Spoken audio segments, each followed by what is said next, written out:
My name is Sarah Hartley.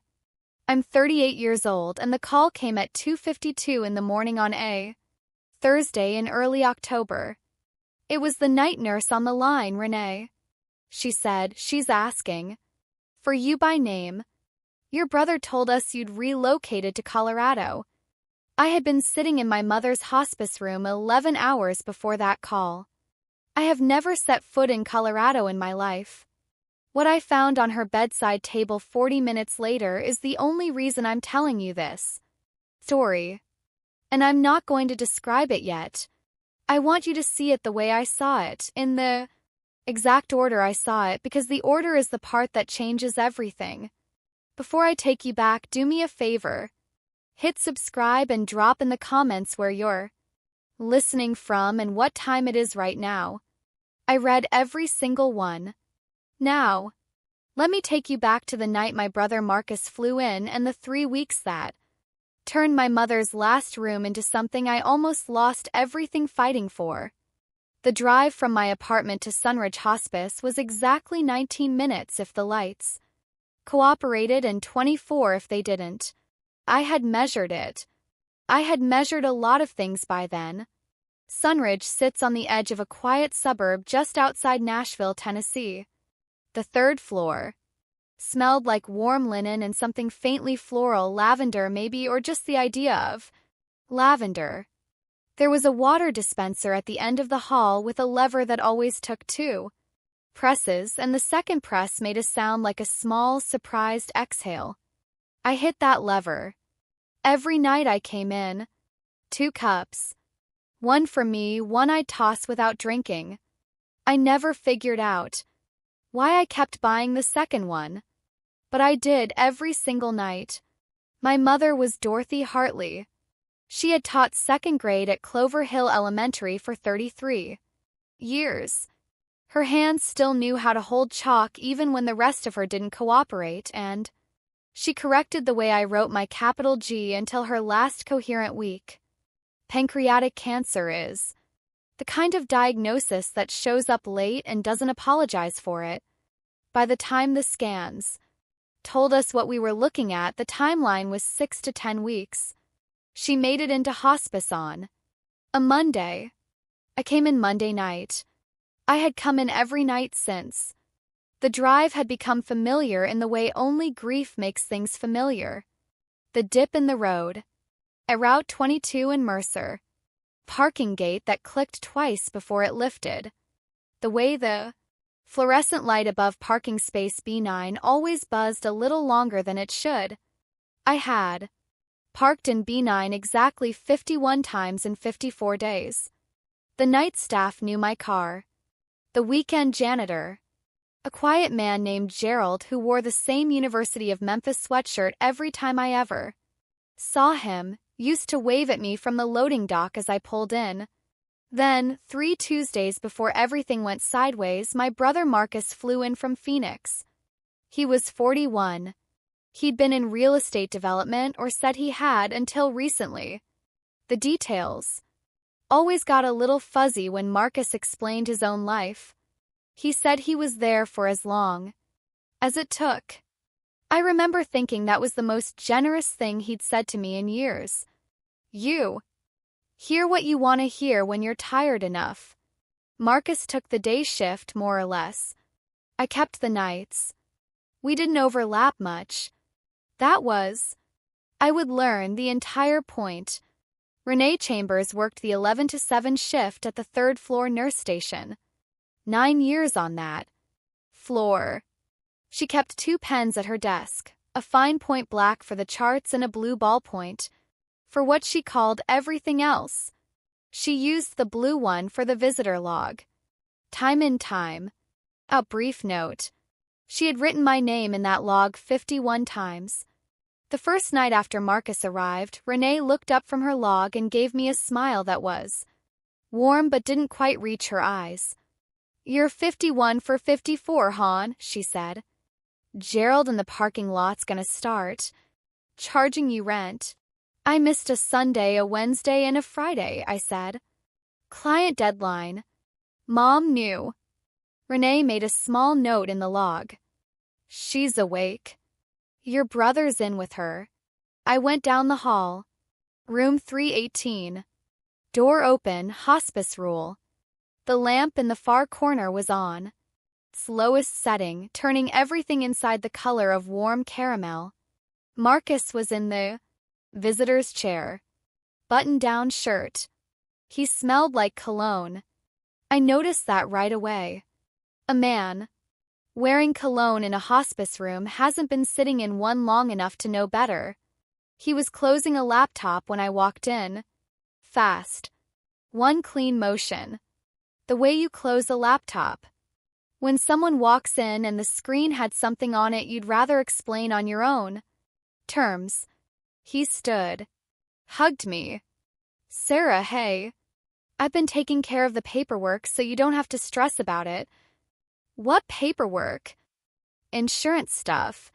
Hospice forms. Estate pre-planning. The boring administrative stuff. You've got enough going on. I didn't have anything going on. For 54 days my entire world had been this room. But I didn't say that. I rubbed Mom's wrist instead. Her hand was cool. Her eyes fluttered open. There you are, she said. Here I am, Mom. She closed her eyes again. Marcus watched me watch her. Then he watched the door. He had been watching the door before I walked in, too. I filed that away. I'm a forensic auditor. Filing things away is the only skill I've ever been really good at.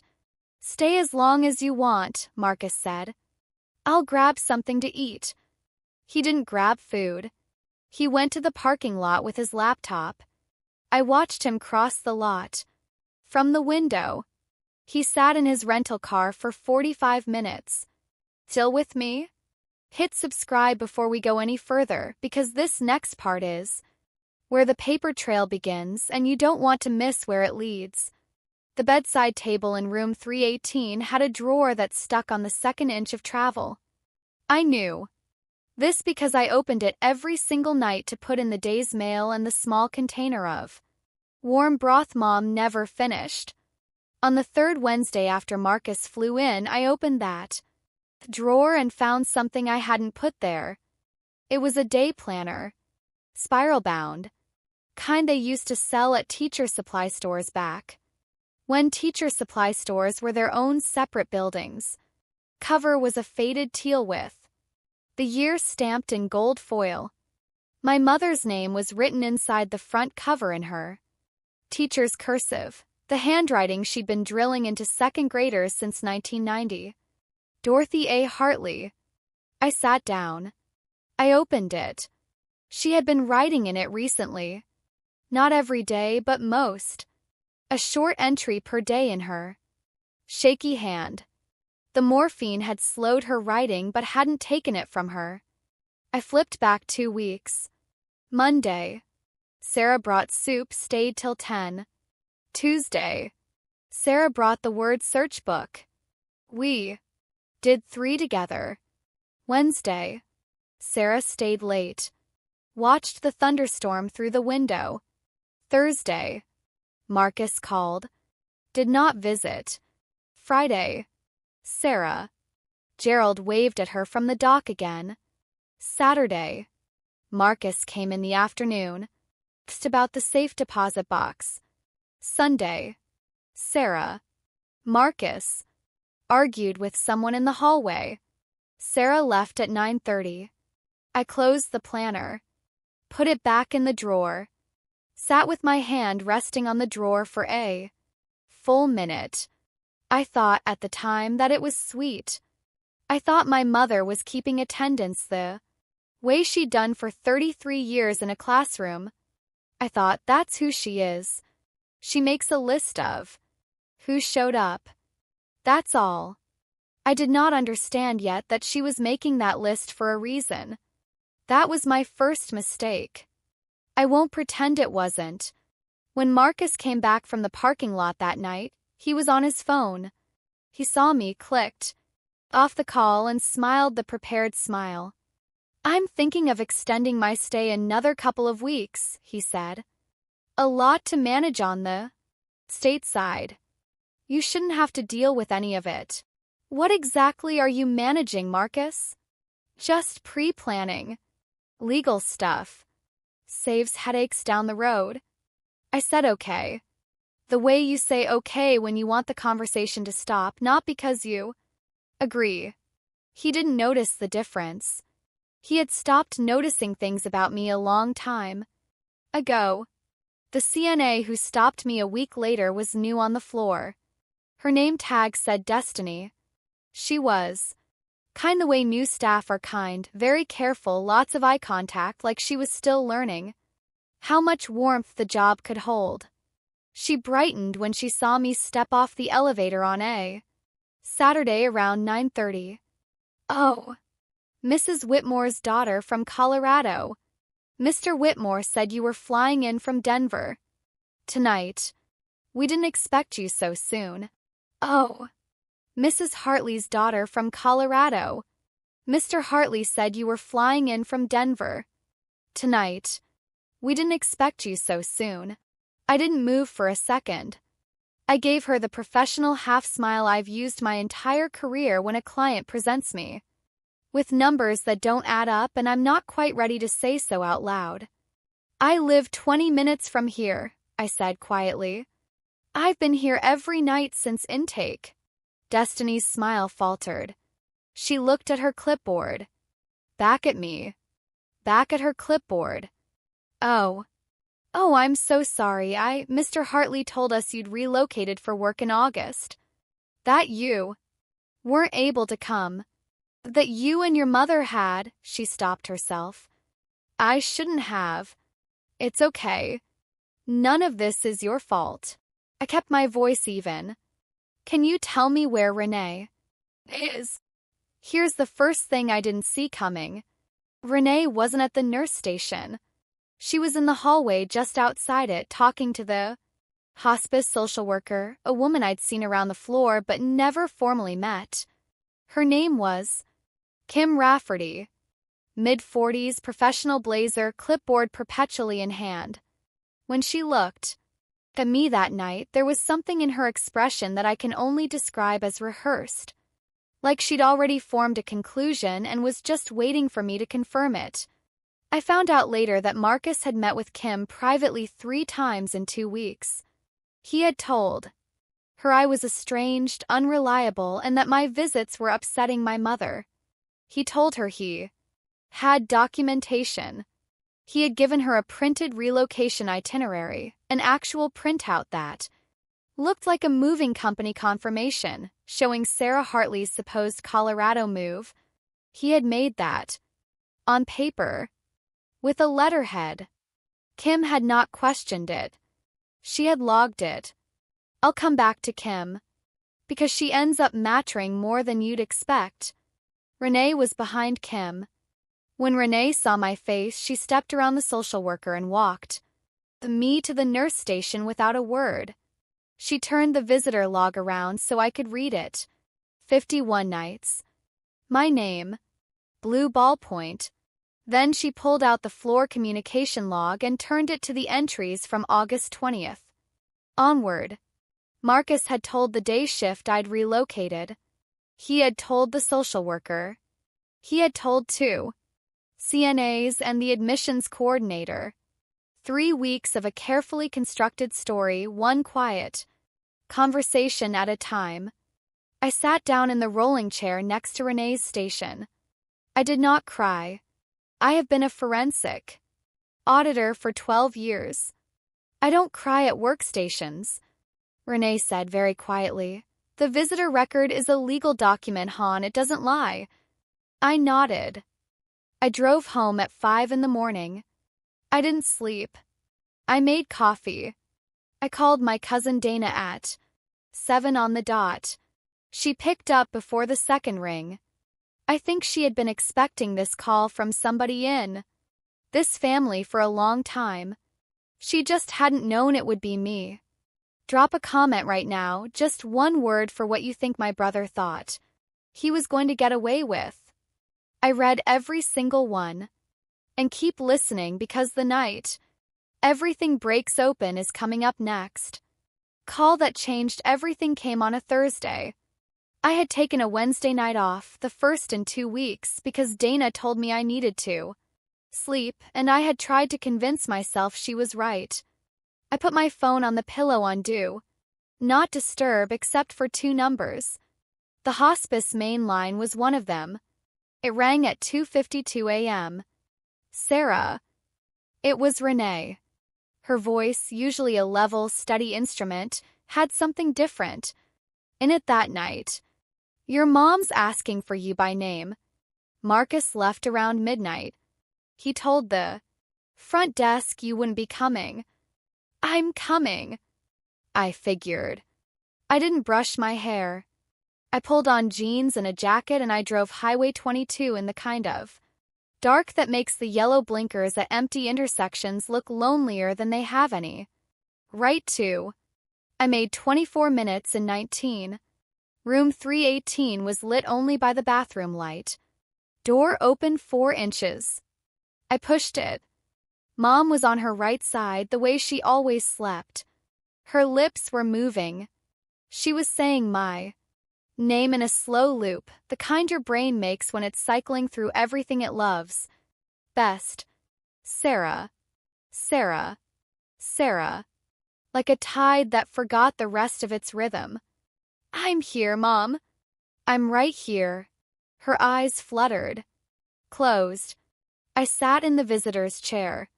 Cushion had a dent in it from where Marcus had been sitting, on the right side closest to the bedside table. I noticed that. And then I noticed what was on the bedside table. A yellow legal pad. Top page filled with handwriting. A strip of light from the hallway fell. Cross it like a ruler laid flat on the page. I leaned forward. I read the first line. I read the second. My hands went from warm to cold in about 3 seconds flat. I did not read the rest. Not yet. I took out my phone. My first photograph was time-stamped 3:19 a.m. The room was so quiet I could hear the shutter click like a pin dropping on tile. I shifted the chair, got clean angles on every page and took 5 more shots. Then I put my phone back in my pocket, took my mother's hand and waited for sunrise. I read the document at 6 a.m. in the 3rd floor family lounge with a paper cup of vending machine coffee going cold beside me. 4 pages. Yellow legal pad. Written in a single unbroken sitting, you could tell by how the pen pressure stayed consistent all the way through and the line slope never self-corrected. First line, I, Dorothy and Hartley, being of sound mind, leave the entirety of my estate, real, personal, and financial, to my son Marcus James Hartley. 4 pages. The house. The brokerage account. The savings. Contents of the safe deposit box. First Tennessee Credit Union. Both cars. The contents of storage unit 14C on Belmont Road. No mention of another heir. No mention of a daughter. No mention of Sarah. The signature on the last page was my mother's. Shaky, uneven, the exact kind of signature a person produces when their hand has stopped fully cooperating with what their brain intends. I knew that shake. I had watched her sign her life insurance update 3 weeks earlier when the case manager came through. The shake was real. The signature was hers. But the body of the will, those 4 pages of careful, tidy cursive, was not. My brother had a tell. He had had it since we were kids. His lowercase y had a tail that dropped below the baseline like he was trying to reach the floor with it. My mother's lowercase y was a short, closed curl that looped back on itself. Her y had been that way since she learned cursive in 1974. I knew this because I had a kitchen drawer full of her grocery lists, birthday cards, notes she'd tucked into my school lunches. I had been saving them since I moved out at 23, and I had never once thought about why. There were 52 Ys across those 4 pages. Every single one had the long tail. Every single one was Marcus's hand. I sat in that lounge for 45 minutes. Coffee got cold. I typed the entire document word for word into the Notes app on my phone. Backup. Always backup. I have been a backup person my whole professional life. Then I went back to room 318. Mom was sleeping lightly. I held her hand. She murmured. Something soft, 3 syllables. Could have been thank you, sweetheart. I didn't ask. You. Don't ask a sleeping woman to verify her affection. You just sit there and receive it. I waited for Marcus. He showed up at 7:15 with a Starbucks cup and a quarter zip pullover. He looked rested. The man had actually slept. I had been awake for 31 hours. I met him in the parking lot. I did not go up to the room. Sarah, he said, surprised. What are you doing out here? I have photographs of the legal pad, Marcus. The thing that happened on his face next is something I will never forget as long as I live. 2 full seconds of total stillness, like a processor overheating, and then a slow, careful rearrangement. He resettled himself. Look, okay. Mom's been confused for weeks. She wanted her affairs in order, so she asked me to help her write it down. I was just holding the pen. She told me what to say. Every word. In your handwriting. He blinked. He looked at his own hand holding the coffee cup. He set it on the hood of his rental. Sar, listen. I know how this looks, but I'm in a really bad spot right now. The Phoenix deal fell through. I owe more than you know. Kristen took the house in the divorce. I just need some time. Mom would want. Mom keeps a planner. He went very still. She has been writing in it since the day she arrived here. She knows who came. She knows who didn't. She knows you didn't visit on Thursday. She knows you argued in the hall on Sunday. She knows what she signed and what she didn't. I paused. She knows, Marcus. Silence. Coffee cup tipped off the hood and spilled across the asphalt. Neither of us moved to pick it up. I'll be back at 7:30, I said. That's not your question to ask anymore. I drove home, made it through the front door, sat on the kitchen floor and cried for about 6 minutes. Then I picked up my phone. There was a voicemail I hadn't heard, from the night before, time-stamped 11:47 p.m. Marcus. He said, Sarah, we need to talk before this gets any uglier. I drove by your apartment tonight. Your car was there and you weren't. I don't know where you were. I'm trying to be reasonable. Here. Mom's confused, we both know that. We can settle this with one phone call if you just call me back. Don't do this. He had been parked outside my apartment while our mother was asking for me by name in room 318. I had been at her bedside. He had been at my curb. I forwarded the voicemail to my cousin Dana, copied it to a second device. I did not call him back. I did not text. I thought about standing on my balcony that night looking down at the parking lot of my own building. I thought about it for longer than I'd like to admit. But I didn't. I called Dana instead. You're in the exact middle of this story. If you're just finding me, go back to the beginning. And if you've been here the whole time, hit subscribe. The evidence that unraveled everything is coming right now.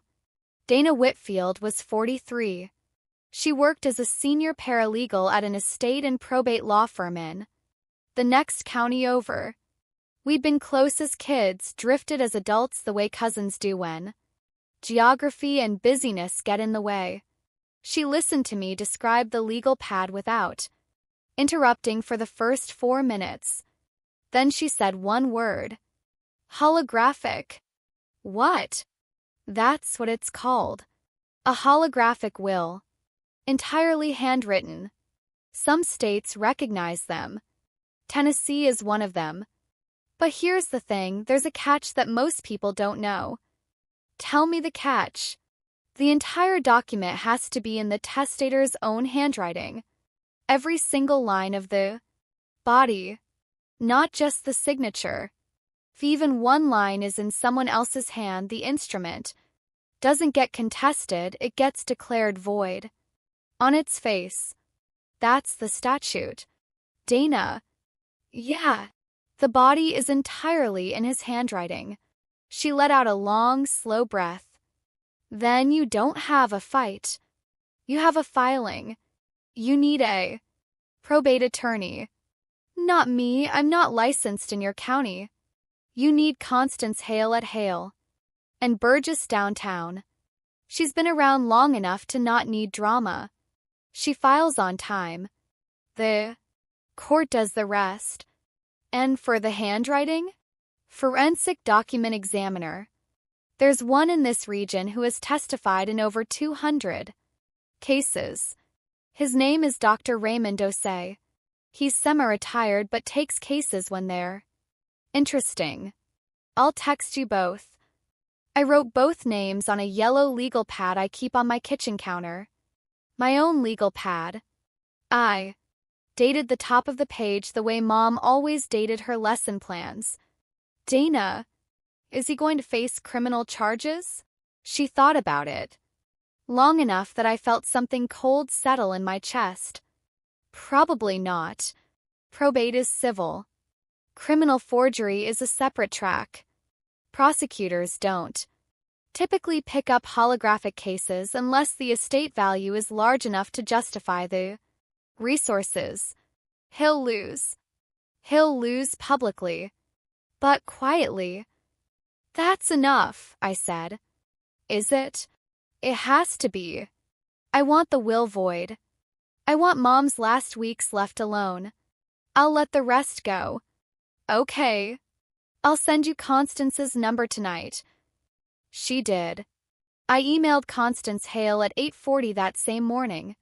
Her assistant called by noon. Constance herself called at 2. Come in Thursday, she said. Bring writing samples from your mother. And bring whatever you have in your brother's hand, tax forms, anything signed. I had 3 years of his tax return copies in the family safe deposit box. Mom had always kept a set of each of our tax returns, she called it her just-in-case folder. I had never thought to ask just in case of what. Now I knew. Here is the part one haven't told anyone. Not even Dana. 2 days before I met with Constance, I got a call from Kim Rafferty, the hospice social worker. She called my cell at 11 in the morning. Professional tone. She said the hospice had received a formal concern from a family member regarding the consistency of my visits and their effect on patient well-being. She needed to schedule a check-in. Was I available Thursday? I asked her who filed the concern. She said she wasn't at liberty to say. I told her Thursday worked fine. That night I asked Renee one question. Has Kim Rafferty been meeting privately with my brother? Renee looked at me for a long moment. I'm not able to speak to my colleagues' schedules. Then she turned the visitor log around and tapped the page twice with 2 fingers. That was the only answer I needed. What I found out much later, after everything was settled, was that Marcus had offered the Hospice Social Services Unit a charitable donation of $5,000 in Dorothy Hartley's name contingent on certain family coordination outcomes. Kim Rafferty had not accepted it. But she had also not reported it. She had logged the conversation and waited. When the hearing happened and the wind shifted direction, Kim walked into Greg Sorensen's office and told him about the donation offer herself, unprompted, before anyone asked. That's the thing about people who sit in the middle.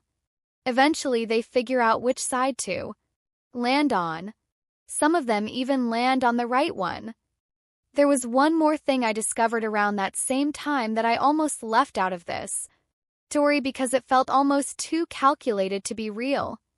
Marcus had also quietly filed a change of emergency contact form at the hospice, removing my name and replacing it with a Phoenix phone number that, when I later looked it up, was registered to a prepaid cell.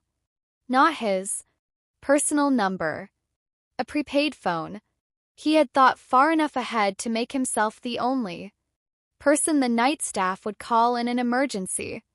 If Renee hadn't kept my number in her personal phone from the very first week, if she hadn't made her own quiet decision to call me, regardless of what the front desk sheet said, I would not have gotten that 2:52 a.m. call. I would have woken up to a different kind of news entirely. I think about that sometimes. The difference between what happened and what almost happened fits in the space of one nurse deciding to keep a number saved in her own phone. That is the entire margin. Greg Sorensen was the hospice administrator. Soft-spoken guy in his mid-50s. Kind of man whose desk was always clear and whose handshake was always firm. Called me into his office on a Tuesday with a document already facing outward on the desk when I sat down. A petition Marcus had filed with the Hospice Social Services Unit. Healthcare proxy challenge. The language was cold and precise. I was estranged, emotionally unstable, and my presence was causing patient distress. He was requesting my visiting privileges be restricted to supervised daytime hours only. 3 staff statements attached. None from Renee. None from the night chaplain. None from anyone who actually worked the floor after 10 p.m. He wants me locked out at night, I said. When he's not here. Greg didn't respond to that directly. I can only act on documentation. You have 48 hours to respond in writing. The medical director makes the call. Greg? Yeah. Have you read Renee's visitor log? He held my gaze. I have. Have you read the chaplain's notes? Those two. He looked tired in a way that had nothing to do with me personally. File your response. On time. In writing. Don't email anyone on this floor. Walk it in. Yes. And Sarah, bring an attorney's letterhead if you've got one. It'll save my medical director 2 phone calls. I had Constance's letterhead. She had sent me a template the previous day. I filled out my response that night at my kitchen table with Mom's planner open beside me, and I walked it into Greg's office at 8 the next morning. He signed for it himself. Share this episode with one person right now, someone who's ever sat in a hospital hallway wondering if they're doing enough. They need to hear this. Keep listening. The hospice chapel was 1 floor down from Mom's room. 6 pews. Carpet the color of oatmeal.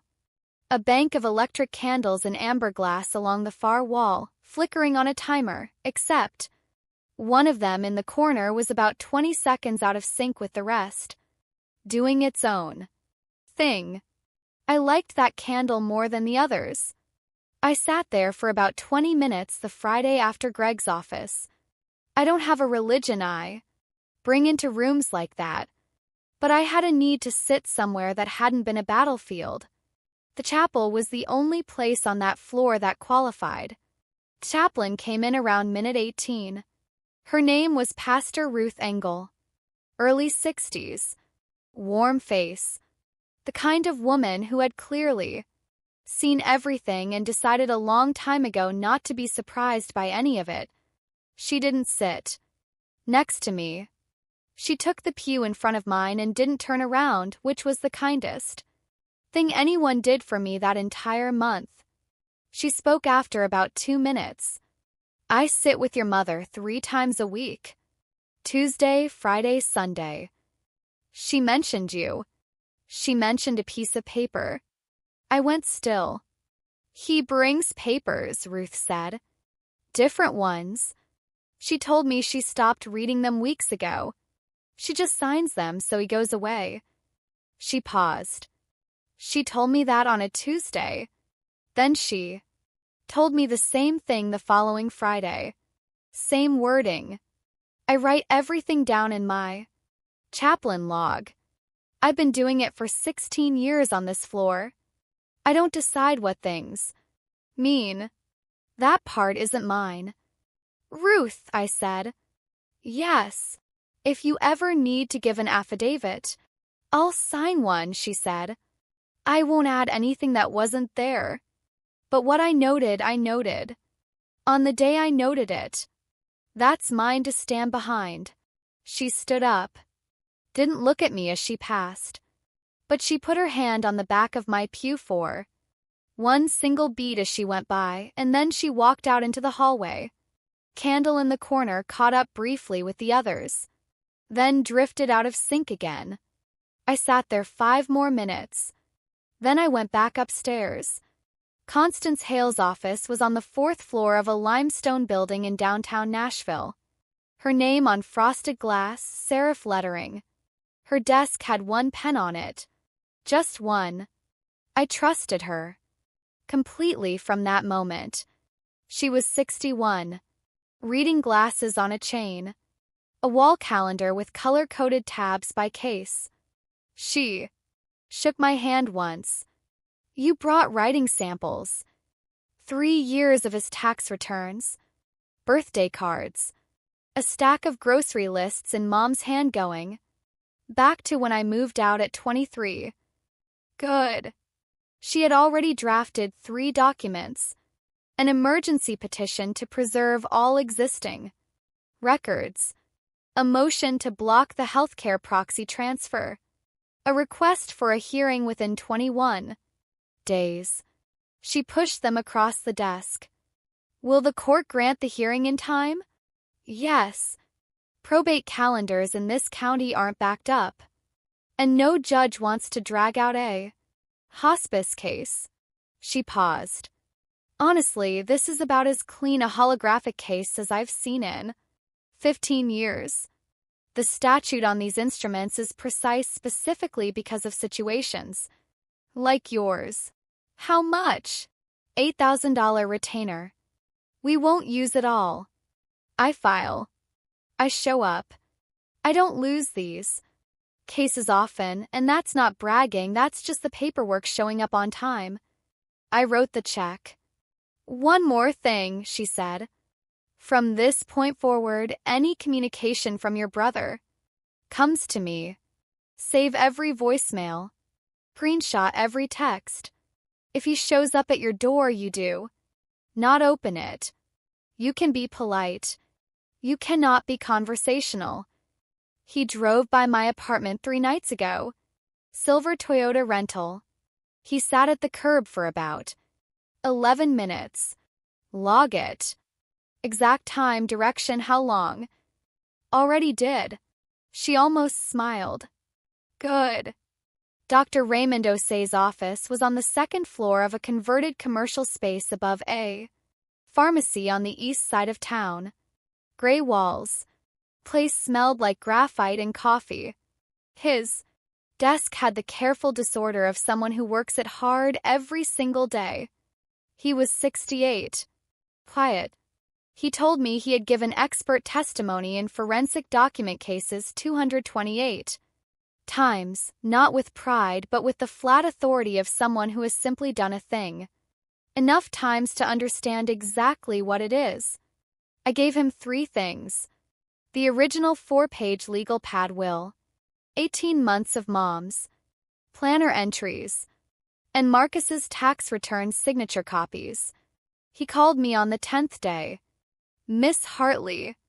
My preliminary findings. Go ahead.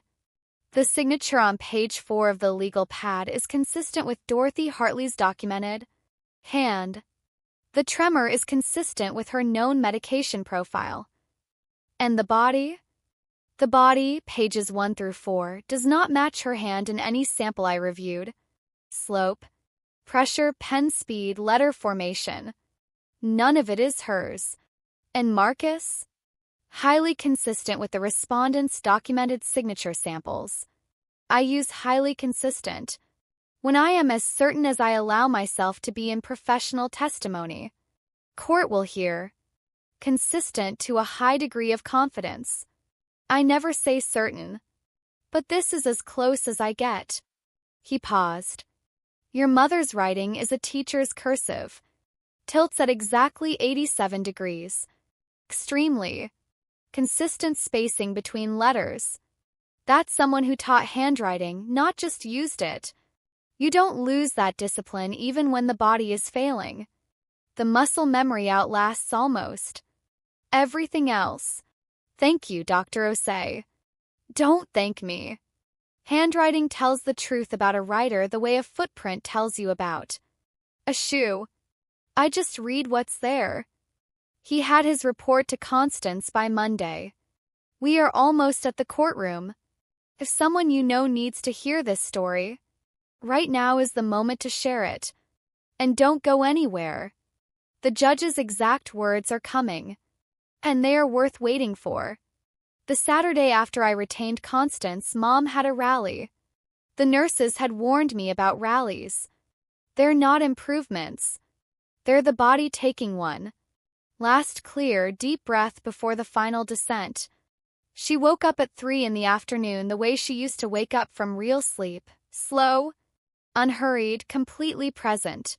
She turned her head toward me. Her eyes were her eyes again. Sarah. Right here, Mom. Pull your chair closer. I moved it an inch. She put her warm hand over mine. Her hand was warm for the first time in over a week. The late afternoon light was coming through the west window at a steep angle. That particular slant of October sun that turns the inside of a room the color of a paper lantern. He keeps asking me to sign things, she said. I know, Mom.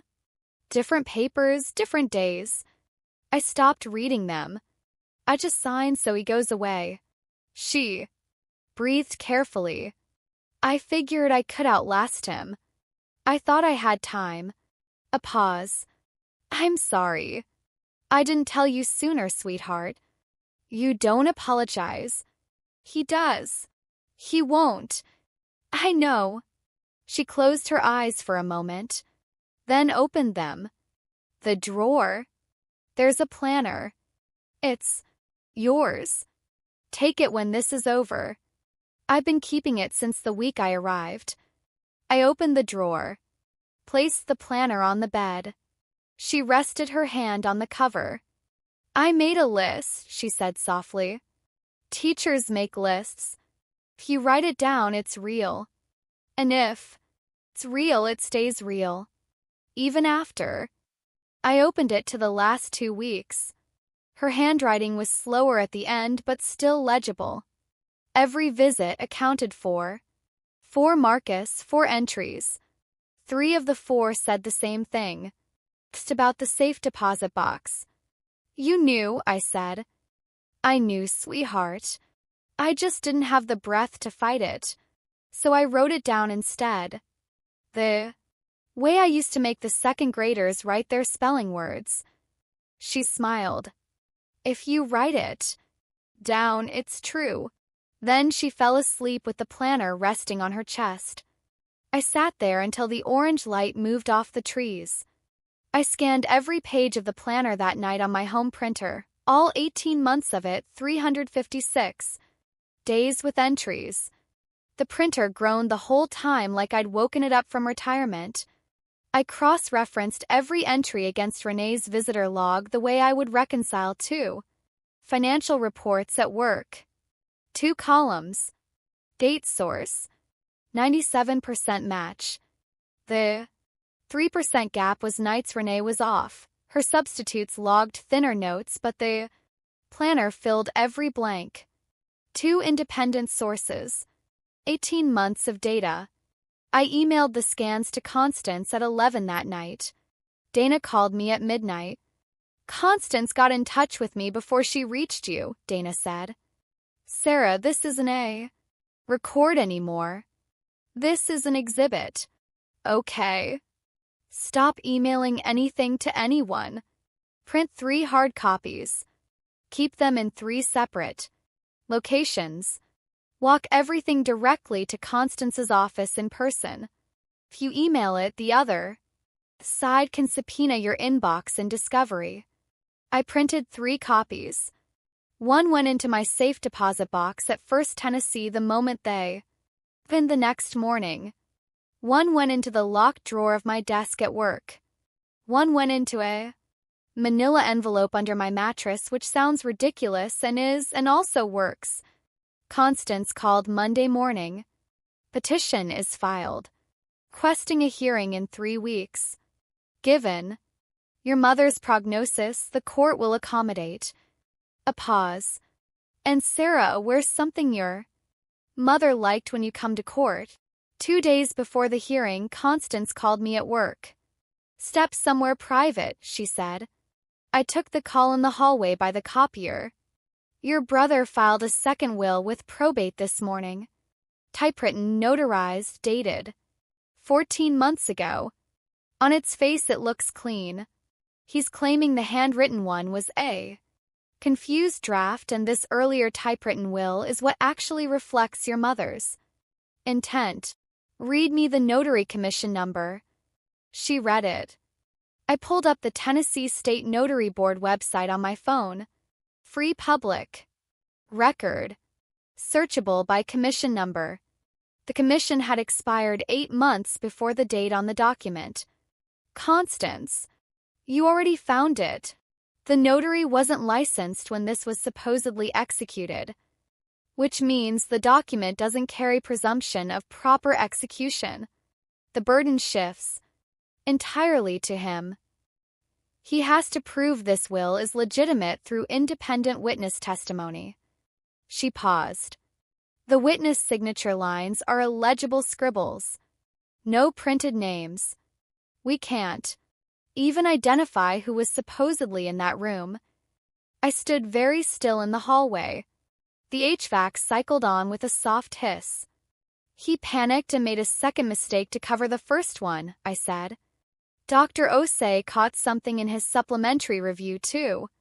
The signature on the typewritten will matches the one on the holographic. Same tremor, same pen pressure. He used the same shaky signature on both documents. He either photocopied it, held her hand, or signed it himself while mimicking her tremor. I don't care which, the examiner can see it and the court will see it. Constance. Yes. He's done. He was done 4 pages ago. He just hasn't accepted that yet. Ruth Engel lived on the south side of town in a craftsman house with a screened porch and a garden and a tabby cat named Clover who sat on my lap approximately 30 seconds after I arrived, as if the cat had been briefed. Ruth had given me her home address on the back of a hospice business card, written in neat block letters. Come by Saturday afternoon. Bring nothing. Cat will know if you need it. She poured sweet tea into a mason jar without asking if I wanted any. She sat across from me on the porch and read me the affidavit she'd already drafted. 3 dated entries from her chaplain log. 3 exact statements my mother had made. He brings papers and asks me to sign. I sign, so he goes away. I've stopped reading them. My eyes are tired. He says it's insurance. He told the staff Sarah left. He's lying. I taught 2nd grade for 33 years. I know what lying looks like. Each entry dated, time-stamped, and referenced to the chaplain log she'd kept for 16 years. She had typed the affidavit, signed it before a notary at her bank that morning, and had verified the notary's active commission before walking in the door. You verified the commission, I said. She looked at me over her mason jar. I'm old. I'm not careless. Witnessing isn't taking sides, she told me as I left. It's refusing to pretend you didn't see. I drove the affidavit directly to Constance's office Dropbox that evening without stopping. The county probate courtroom was smaller than I expected. 2 rows of pews on each side. A wooden bench. A ceiling fan that wasn't quite balanced. It wobbled on every rotation, tilting. Like a bird's head when it hears something it doesn't quite recognize. The walls were that. Neutral government beige designed to make every room feel like every other room. Judge Calvin Merritt sat at the bench. 64 years old. His face carried the particular stillness of a man who had heard everything and decided not to perform any feeling he hadn't actually verified. He had been on the probate bench for 27 years. Marcus came in with his attorney. The attorney was from a firm in Atlanta, fitted suit, sharp briefcase. Clearly expecting a different kind of courtroom. Marcus wore his button-down shirt. He sat straight. He didn't look at me once from the moment he walked in. Constance's table had one folder. Manila. Color-coded tabs. She set it down and didn't open it until it was her turn. Marcus's attorney spent 17 minutes on the holographic will, calling it Dorothy Hartley's true testament. He used the word intent 11 times. I counted. Called no witnesses. He rested. Constance stood. Your Honor, the petitioner has submitted 2 instruments. We are prepared to demonstrate that. Neither one survives basic statutory review. She opened the folder. Exhibit A, Renee Chambers Visitor Log. Notarized copy. My name, 51 nights. Marcus's name, 4. Read into the record. Exhibit B, Renee called to the stand. Sworn. 1 question. Over the course of Dorothy Hartley's care, who visited her most consistently at night? Answer, Sarah Hartley. Every night. I worked. 51 of 54. Step down. Exhibit C, Dorothy Hartley's personal day planner. 18 months. Authenticated by. Cross-reference with the visitor log. 2 independent sources. Exhibit D, Pastor Ruth Engel's affidavit. Read into the record. 3 statements. 3 dates. Signed and notarized. Current commission verified. Exhibit E, Dr. Raymond Dose. Forensic document examiner. Video testimony 12 minutes. Body of the holographic will, highly inconsistent with Dorothy Hartley's hand. Highly consistent with Marcus James Hartley's hand based on 3 years of documented signature samples. Signature on the typewritten will, same tremor, same source as the holographic signature. Exhibit F, Tennessee State Notary Board Public Record. Commission expiration date for the notary whose stamp appears on the typewritten will, expired 8 months before the documents. Dated execution date. Pulled directly from the state's free public lookup page. 41 minutes total. Constance sat down and folded her hands on the folder. Marcus's attorney asked for a recess. 20 minutes. I stood in the hallway with Constance. She drank water from a paper cup and said nothing. Through the doorway at the end of the hall, I could see Marcus and his attorney arguing in low voices. Marcus's hand was on the attorney's elbow. The attorney kept stepping back from it. Marcus's shirt had a dark spot on the front placket. He had been sweating. The attorney came back to Constance in the corridor. My client is prepared to stipulate to intestate distribution. Both instruments withdrawn. State passes by statute. We can handle this privately. A note for listeners: intestate distribution means dying without a valid will in place. When that happens, the state steps in and divides the estate according to its own fixed rules, based on family relationship, not on anyone's wishes or intentions.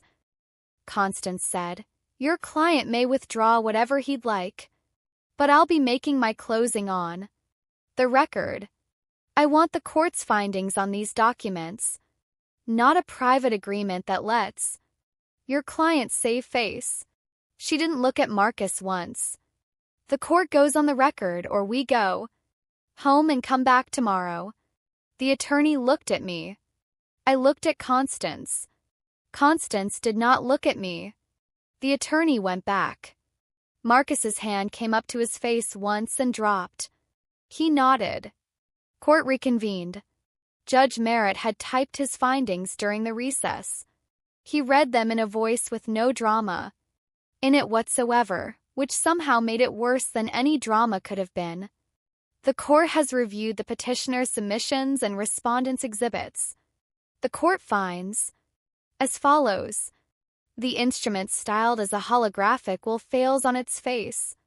The body of the document, pages 1 through 4, is not in the testator's hand. By clear and convincing evidence, the signature alone is insufficient under this state's holographic will statute. The instrument is void. The court further finds that the typewritten instrument fails for improper execution. The notary public whose stamp appears on the document held no valid commission on the stated date of execution. Witness signature lines are illegible and cannot be authenticated. The instrument is void. Both instruments are stricken. The estate of Dorothy and Hartley shall pass by intestate succession under the laws of this state. The court takes no satisfaction in this finding, but the law on holographic instruments is precise for a reason. He rose. He left through the door behind the bench. The ceiling fan wobbled on above us in its uneven circle. Marcus did not look at me. I did not look at Marcus. Constance closed the folder, put it under her arm, and shook my hand once. You won the case you needed to win, she said. Don't look for another one. I know. Go to your mother. I drove to Sunridge. Renee was at the nurse station. She walked with me down the hall, slower than I was walking, and when we reached room 318, she touched my shoulder once and stepped back. Mom was sleeping. The afternoon light was on her hands. I had the planner with me. Constance had returned it after evidence entry. I sat on the edge of the bed and opened it to the last entry. Tuesday. Sarah brought soup, stayed till 10. I closed it. I placed it on her chest. I folded her hands around it. Planner weighed about as much as a paperback. Her hands closed around it the way they used to close around a piece of chalk, out of pure muscle memory without being asked. She didn't open her eyes, but her hands knew what they were holding. I sat in the chair until evening. Renee came in at 11. Wrote in the visitor log. Sarah Hartley. 2:11 p.m. to present. Dorothy Hartley resting comfortably. Blue ballpoint. Same as always. I went home at 3 in the morning. I left the planner on her chest. Her hands held it through the night. She passed 4 days later. Sunday morning, 5:03 a.m. Renee was on shift. Renee held her hand. Planner was still on her chest when she went. Renee took it off gently, put it in the plastic bag the hospice uses for personal effects, and called me at 5:07. She let go, Renee said. It was easy. Come when you're ready. I'll be right here. I was there in 21 minutes. 17 people came to the funeral. Mom's 2 sisters. 4 women from her teaching career. Women in their late 60s in cardigans they had worn to her retirement party and now wore to this. A neighbor. Dana. Constance in a black blazer without her folder. Renee. Gerald from parking lot in his University of Memphis sweatshirt because he didn't own anything else. And he came anyway, and I thought that was exactly right. Ruth Engel led the service in a voice that didn't waver once. The organ at the funeral home hadn't been tuned since spring. Someone played a hymn on it. Anyway, The one Mom used to hum at the kitchen sink on Saturday mornings when I was a kid. Not even singing the words. Just the melody while the breakfast dishes dried. I remembered the sound of the water. I remembered the song. Marcus stood at the back. Button-down shirt. He didn't speak to anyone. He didn't come forward. He signed the guest book. I saw his hand move across the page. The Y in Hartley dropped below. The line. After the service, Ruth walked me out to the parking lot. She had a small folded piece of paper. "Your mother left this for you," she said. "About a week ago. She wrote it on a Tuesday. I wasn't sure when to give it to you. I'm sure now." 3 lines. Mom's handwriting slow but clean. "Tell Sarah I knew. Tell Sarah I'm proud of who came." The word "knew" was underlined. Twice. I folded it. Put it in my coat pocket. I drove home in the dark and I didn't turn on the radio. For a long time, and when I did I sat with whatever was playing and just let it be. The estate took 5 months to close. Intestate distribution, no surviving spouse, too. Surviving children, equal halves. Marcus received approximately $310,000. I received approximately $310,000. Constance called me the day the final distribution cleared. "I want to be clear about something," she said. "You won the case you needed to win. You did. Not win the punishment some part of you may have wanted. Court doesn't exist to punish brothers. It exists to stop the worst things from happening. The worst thing didn't happen. He didn't steal her estate through a forged document. He got his lawful share. That is the law. I know. Don't appeal. Don't sue him civilly for your legal costs. You'd win. It would take 3 years. Your mother doesn't have 3 years of your energy to spare." "I won't." "Good." "Constance, I want to put $15,000 into a scholarship at Clover Hill Elementary. In her name. School supplies for 1 second grader a year." A pause. "That's a good idea. I'll handle the paperwork at cost." I sent her the school's contact information that afternoon. The principal of Clover Hill Elementary, a man named Mr. Dawson, turned out to have been in my mother's class in 1993. He called me when we set up the scholarship.